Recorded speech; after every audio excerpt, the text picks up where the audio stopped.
حد بندی لائن کے قریب واقع علاقوں کے کئی مکینوں نے وائس آف امریکہ کو بتایا کہ انہوں نے اس عہد و پیمان کے نتیجے میں چین کی سانس لی ہے۔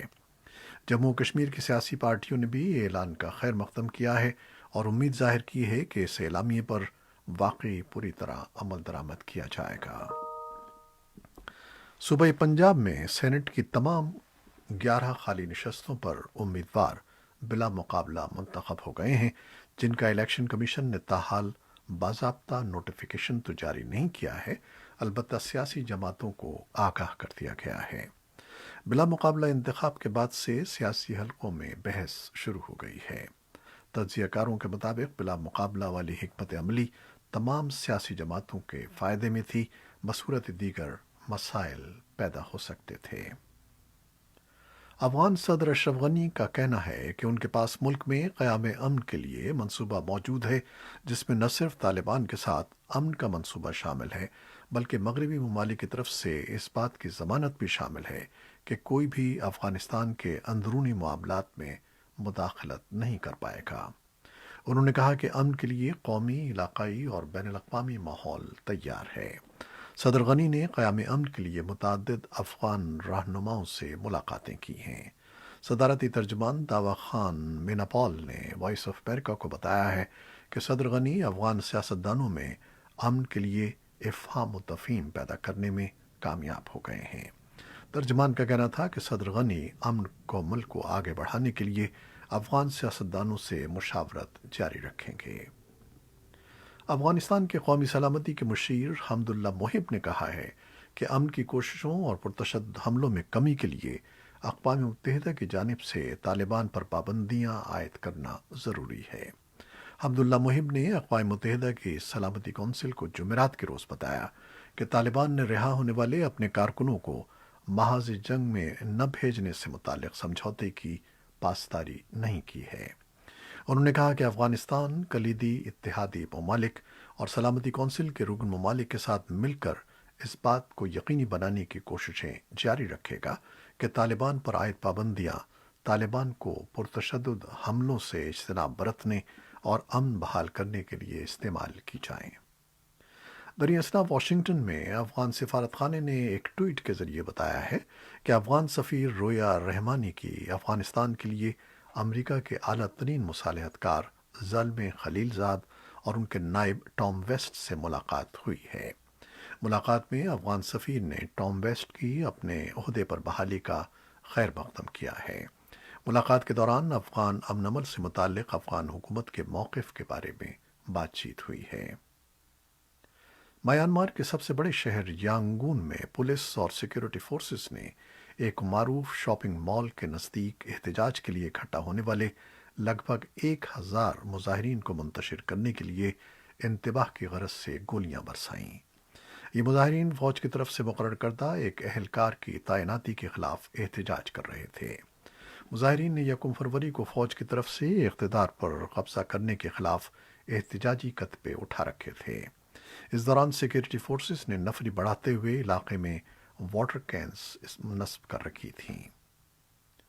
رائٹر نیوز ایجنسی کے مطابق آج جمعے کے روز ینگون میں احتجاجی مظاہرے کے دوران ایک جاپانی صحافی کو گرفتار کر لیا گیا ہے، تاہم دیگر ذرائع سے اس کی تصدیق نہیں ہوئی ہے۔ یہ ان مظاہروں کے دوران کسی غیر ملکی صحافی کی گرفتاری کا پہلا واقعہ ہے۔ عالمی بینک نے جمعرات کے روز اعلان کیا کہ میانمار میں فوج کی طرف سے اقتدار پر قبضے کے بعد وہ میانمار کو فنڈز کی ترسیل روک دے گا۔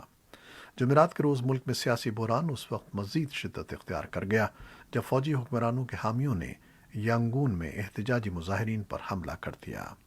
انہوں نے مظاہرین پر گولیاں برسائیں اور پتھر پھینکے۔ اقوام متحدہ کی ایک ٹیم 900 کے لگ بھگ سیاسی اور ریاستی اہلکاروں، فعال کارکنوں اور صحافیوں، بدھ بھکشوؤں اور طلباء سمیت سول سوسائٹی کے ارکان کو تلاش کر رہی ہے جنہیں حراست میں لے لیا گیا تھا۔ اقوام متحدہ کی ترجمان اسٹیفانی ڈوجارک نے ان افراد کی فوری رہائی کا مطالبہ کیا ہے۔ امریکہ اور مغربی ممالک نے مقبول رہنما آنگ سان سوچی اور ان کے ساتھیوں کی فوری رہائی اور ملک میں سویلین حکومت کو بحال کرنے کا مطالبہ کیا ہے۔ امریکہ کے صدر جو بائیڈن نے جمعرات کے روز سعودی شاہ سلمان سے گفتگو میں کہا ہے کہ وہ دو طرفہ تعلقات کو جتنا جلد ممکن ہو مضبوط اور شفاف بنانے کے لیے کام کریں گے۔ وائٹ ہاؤس نے ایک بیان میں بتایا ہے کہ فون پر یہ گفتگو سعودی جرنلسٹ جمال خشوگی کے 2018 میں قتل کے بارے میں امریکی انٹیلیجنس کی ایک حساس رپورٹ جاری ہونے سے پہلے کی گئی ہے۔ ذرائع کے مطابق ایک خفیہ رپورٹ کا یہ حصہ ہے جس میں 85 سالہ شاہ کے ولی عہد شہزادہ محمد بن سلمان کو ترکی میں سعودی قونصل خانے میں خشوگی کے قتل کا ذمہ دار ٹھہرایا گیا ہے۔ سعودی عرب اس بات سے انکار کرتا ہے کہ 35 سالہ شہزادہ سلمان نے، جو سعودی عرب کے حاکم ہیں، اس قتل کی منظوری دی تھی۔ صدر بائیڈن نے شاہ سلمان سے گفتگو میں انسانی حقوق اور قانون کی حکمرانی کی امریکہ کے نزدیک خاص اہمیت کو بھی واضح کیا۔ بعد میں صدر بائیڈن نے رپورٹرز کو بتایا کہ اپنا منصب سنبھالنے کے بعد شاہ سے ان کی یہ پہلی گفتگو اچھی رہی۔ امریکہ کے صدر کے ساتھ ہمیشہ ایک فوجی مددگار ایک بیگ اٹھائے چلتا ہے جس میں جوہری ہتھیار چلانے کے لیے درکار لانچنگ کوڈز موجود ہوتے ہیں۔ صدر کے پاس یہ اختیار ہے کہ وہ جوہری جنگ کا حکم دیں یا دشمن کے اس طرح کے حملے کا جواب دیں۔ اب موجودہ صدر کی سیاسی جماعت سے تعلق رکھنے والے اراکین کانگریس نے وائٹ ہاؤس میں خط بھجوایا ہے جس میں وہ اپنے ہی صدر جو بائیڈن سے مطالبہ کر رہے ہیں کہ وہ اس طرح کی یک طرفہ کلی اختیارات سے دستبردار ہو جائیں۔ ایوان کے 31 ڈیموکریٹک ارکان کے دستخط شدہ ایک خط کے مطابق کسی ایک فرد کو ایسے اختیار دینے سے حقیقی خطرات لاحق ہوتے ہیں۔ یہ خط پیر کو وائٹ ہاؤس بھجوایا گیا۔ اس میں صدر کے پاس جوہری ہتھیاروں کے استعمال سے متعلق مطلق اختیارات کا متبادل بھی تجویز کیا گیا ہے۔ جوہری ہتھیار چلانے کے صدر کے اختیارات میں تبدیلی کی تجویز پر ہاؤس آرمڈ سروسز کمیٹی کے 3 نمایاں ریپبلکن ارکان کانگریس نے تنقید کی ہے۔ اپنے بیان میں ریپبلکن اراکین لز چینی، مائک راجر اور مائک ٹرنر نے اختلاف کرتے ہوئے کہا کہ امریکہ کے صدر کے پاس یکتا اہلیت ہونی چاہیے کہ وہ ہمارے جوہری دفاعی طاقت کی کمان سنبھال سکیں۔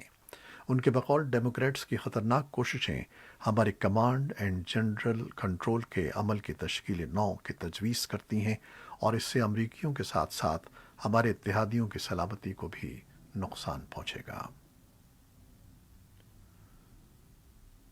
چین کے صوبے سنکیانگ میں یہ غور مسلمانوں کے بعد اب چین کی حکومت ملک کے دور دراز جنوبی صوبے ہنان میں آرٹسلز نامی سنی مسلمانوں کو اپنے طور طریقوں کے مطابق ڈھالنے کی کوشش کر رہی ہے تاکہ چائنیز کمیونسٹ پارٹی CCP اپنا اثر و رسوخ قائم کر سکے۔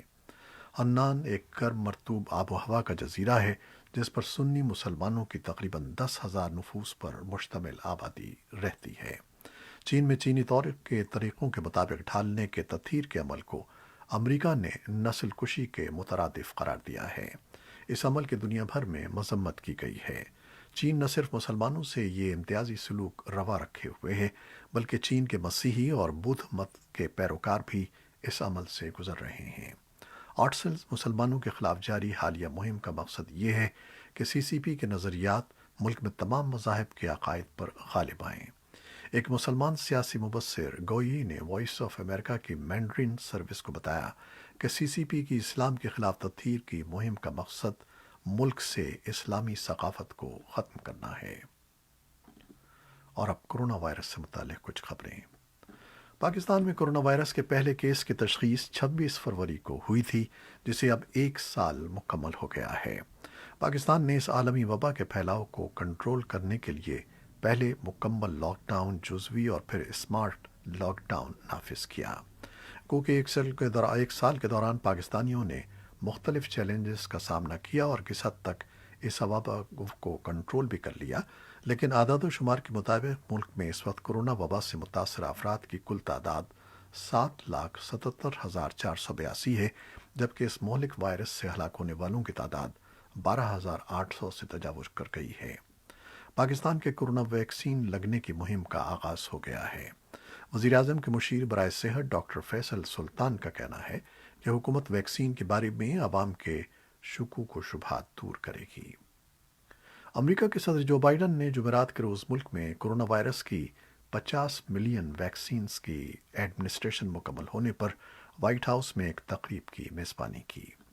جمعرات کی سحر کو اس سنگ میل کو منانے کے لیے وائٹ ہاؤس میں 4 لوگوں کو وائرس کے خلاف ویکسینیٹ کیا گیا، جن میں ایک ایلیمنٹری اسکول کا کاؤنسلر، ایک گروسری اسٹور کا ملازم اور 2 فائر فائٹرز شامل تھے۔